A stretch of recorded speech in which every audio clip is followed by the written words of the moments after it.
Cette maison a été construite par mon grand-père aux environs de 1934. Il y a longtemps que j'avais constaté le salpêtre, les fuites des coulées de salpêtre. Et répondant était-ce à une annonce, tant et si bien que j'ai téléphoné, on a convenu d'un rendez-vous. Je me suis lancé un petit peu sans connaître les conséquences, sans connaître l'ampleur du travail, mais lui, il avait tout de suite vu ce qu'il fallait faire et très intelligemment, il a réparti le travail le plus urgent et puis en faisant un petit bout chaque année. Je ne connaissais pas l'appareil et puis la possibilité de mesurer l'humidité dans les murs. Ça, j'ai trouvé formidable. En voyant les photos qu'il nous avait présentées, c'est... Comment il faut dire ça?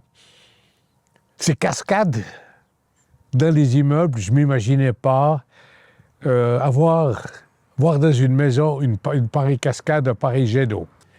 Mais ne sachant pas ce qu'il en était, les dangers encourus, j'ai laissé la situation évoluer.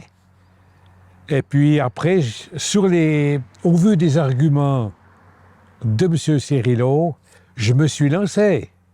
Donc nous sommes chez M. Ador, chez qui nous avons traité à l'époque, en 2020, deux phénomènes d'humidité dans son sous-sol, un phénomène de poussée latérale et un phénomène de remontée capillaire.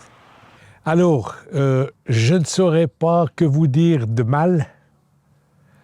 Pour toutes les équipes qui sont venues, c'était vraiment sensationnel. Je dirais qu'après le premier passage, l'emplacement était plus propre après qu'avant. Quant à dire que je suis le référent, c'est un grand honneur qu'il me fait, parce que je m'estime être un client comme un autre pour avoir plus de prérogatives.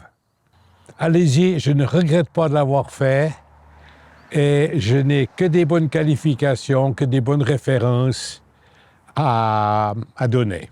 Je suis enchanté du travail qui est fait par les collaborateurs.